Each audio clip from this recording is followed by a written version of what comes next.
Chapter 1. How Not to Pray. A few years ago, when I happened to be in San Diego for a conference, I unexpectedly ran into an old friend of mine, George Mladen. George is a pianist and a master teacher. He used to host a televised teaching program for the piano called the See and Hear Piano Series. Seeing George again presented me with a golden opportunity. So after one of the plenary sessions of the conference, I grabbed George and said, "Let's go find a piano."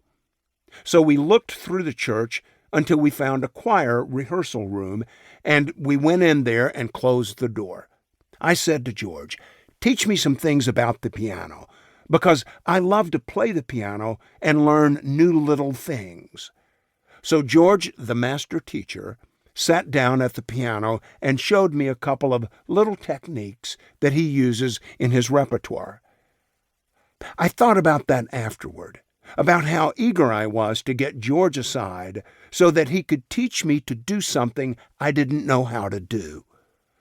I will go out of my way to ask a person to teach me something if I have great admiration for his ability or prowess in a particular skill or art, particularly if it's something I'm interested in. There was a point during the earthly ministry of Jesus when his disciples had the opportunity to do the same thing I did with my friend George. They had the opportunity to ask the master teacher to teach them something.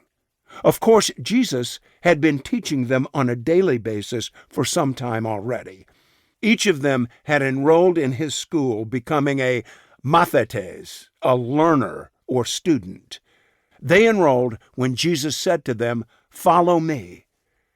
When he said that, he meant it literally. His school wasn't housed in a building, and it didn't feature a regular schedule of classes.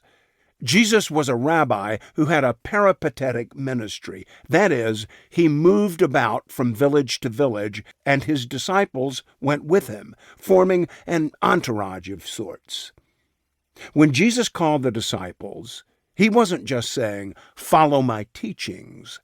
He literally wanted them to follow him. So these men gathered about Jesus and walked behind him, trying to memorize the teaching he gave them as they walked along the roads. Obviously, they got more than they bargained for. Not only did they learn the great truths of the Scriptures by following after Jesus, they also were given the unspeakable privilege of being eyewitnesses of the multitude of miracles that Jesus performed.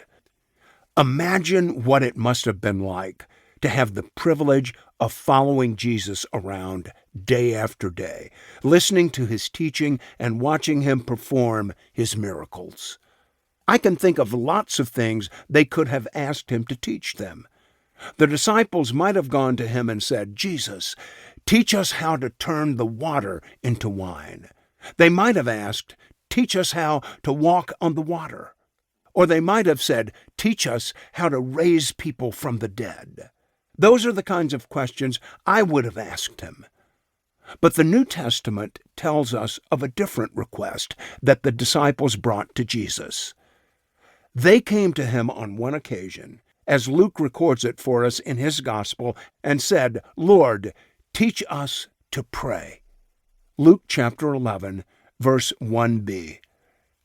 I find it fascinating that this was the burning question they brought to Jesus. They wanted to gain a special insight into prayer as a skill or an art. The Master's prayer life. Why did they ask him this question?